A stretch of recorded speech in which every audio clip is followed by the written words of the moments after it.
राजस्थान के petroleum dealers ने 2 दिवसीय सांकेतिक हड़ताल का ऐलान किया है। 13 तथा 14 सितंबर 2 दिन ऐसे रहेंगे जिस दौरान लोगों को पेट्रोलियम संबंधी समस्याओं का सामना करना पड़ सकता है। इसके पीछे की वजह यह है कि जो पेट्रोलियम डीलर्स हैं वे 2 दिन सांकेतिक हड़ताल पर जा रहे हैं। इनकी मांगों की अगर बात की जाए तो वैट संबंधी इनकी मांगें हैं जो लगातार ये सरकार से पूरा करवाने की मांग कर रहे हैं, दबाव बना रहे हैं, लेकिन अभी तक इनकी मांगें जस की तस बनी है। तो ऐसे में एक बार फिर से इन्होंने अपनी मांग को मनवाने का तरीका अख्तियार किया है। क्या रहेगा इनकी हड़ताल का स्वरूप, उसके बाद क्या होगा और क्या क्या मांग है, सरकार ने अब तक कितनी मांगें मानी, इनके बारे में हमारे साथ गंगानगर से पेट्रोलियम डीलर्स के अध्यक्ष आशुतोष गुप्ता जी जुड़ चुके हैं। उनसे जानना चाहेंगे इस पूरे मामले के बारे में। जी सर बताएं, फिर से एक बार फिर से हड़ताल का ऐलान किया आपने। असल में क्या है कि हमारे यहाँ जो टैक्स है, वैट जो है वो पूरे हिंदुस्तान में सबसे ज़्यादा है, और जो गंगानगर के जो रेट हैं वो पूरे राजस्थान में सबसे ज़्यादा हैं और पूरे हिंदुस्तान में सबसे ज़्यादा हैं।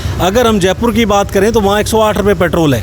अगर यहाँ आप देखोगे मशीन में 114 रुपये पेट्रोल है, यहाँ पे 113 रुपये 70 पैसे। तो क्या है कि हम सरकार से ये निवेदन कर रहे हैं कि आप जो वैट है वो पंजाब के बराबर करो। और हमने पहले भी हड़ताल की है, सरकार को बहुत बार निवेदन किया है, मुख्यमंत्री 2 बार हैं, उनसे भी मैं मिला पर कोई न्याय नहीं मिला। तो इसलिए अब पूरा राजस्थान 13 व 14 तारीख को सुबह 10 से 6 बजे तक बंद है। और अगर सरकार ने हमारी मांगें नहीं मानी तो 15 सितंबर से अनिश्चितकालीन हड़ताल है, सारे पंप बंद रहेंगे। और 15 तारीख को सभी ज़िले के सभी पेट्रोल पंपों की चाबियां मंगाकर प्रशासन को सौंप देंगे। प्रशासन चलाए, हम नहीं चलाएंगे, हमारी तरफ से बंद है। सर, कीमतों में इस बड़े अंतर की बात की जाए तो कीमतों में अंतर से आम जनता को तो नुकसान है ही, साथ ही साथ सरकार को भी नुकसान है क्योंकि तस्करी में भी बढ़ावा मिला इससे। लाखों लीटर रोज़ तस्करी हो रही है, सब मिली भगत है, कोई काम नहीं करना चाहता, कोई सुनवाई नहीं है और आम जनता त्रस्त है।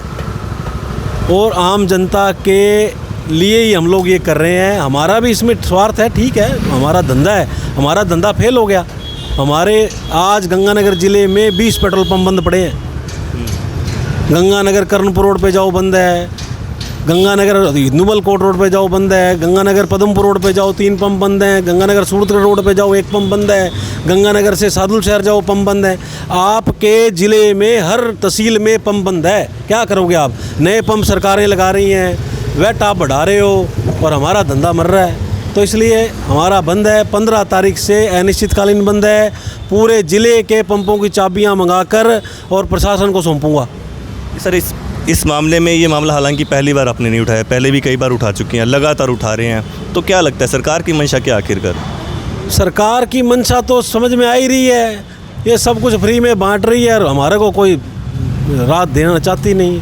राहत तो जनता को मिलेगी ना। मैं इनसे, सरकार से फिर आग्रह करता हूँ कि 3 महीने के लिए पंजाब के बराबर करके देख लो, एक ट्रायल मार लो।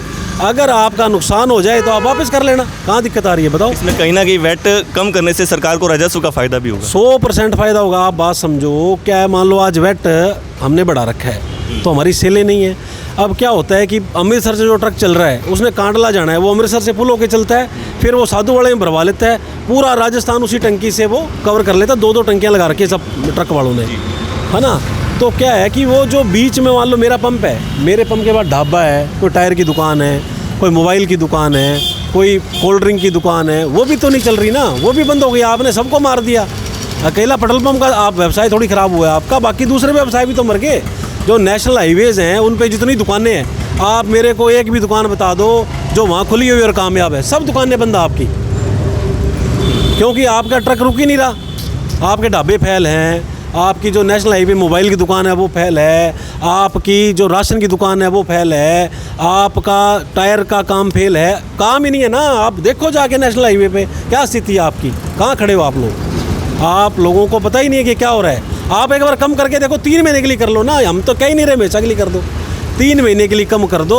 अगर आपके राजस्व में बढ़ोतरी नहीं हो तो हमारी गारंटी है आपका राजस्व जरूर बढ़ेगा, और अगर आपका राजस्व नहीं बढ़े तो आप दोबारा बढ़ा लेना। क्या दिक्कत है?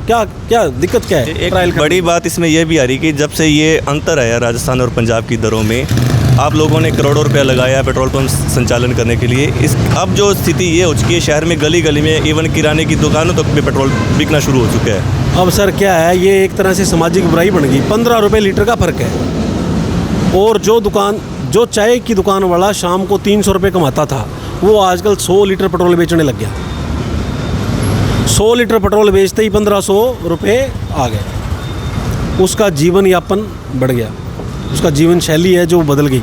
लेकिन सुरक्षा की दृष्टि से तो सही नहीं मान सकते ना। सुरक्षा की दृष्टि, आप सुरक्षा की दृष्टि 3 बार आग लग चुकी है एसएसबी रोड पे। क्या किसी ने संज्ञान लिया? किसी अधिकारी ने संज्ञान लिया? कोई गया ही नहीं, कोई गया ही नहीं वहाँ पे। 3 बार आग, गणेशगढ़ में आग लग गई, वहाँ लोग मरते मरते बचे हैं। तो प्रशासन का कोई ध्यान ही नहीं है इस ओर। जी तो बिल्कुल ये हमारे साथ थे पेट्रोल डीजल एसोसिएशन के जो अध्यक्ष हैं गंगानगर के आशुतोष गुप्ता जी। उन्होंने बताया कि सरकार से लगातार ये अपनी मांग बनवाने का प्रयास कर रहे हैं, लेकिन अभी तक समस्या जस की तस बनी है। लेकिन इस बार इन्होंने अपना पूरा मन बना लिया है कि 2 दिन तो सांकेतिक हड़ताल रहेगी, लेकिन उसके बाद अगर सरकार नहीं मानती है तो वे पूरी तरह से कामकाज ठप कर देंगे, जिससे सरकार पर और दबाव बनने की उम्मीद जताई जा सकती है। लेकिन अब सरकार इस मामले में क्या कदम उठाती है, यह देखने वाली बात होगी। श्रीगंगानगर से सच कहूँ राजस्थान के लिए सुनील सिडाना।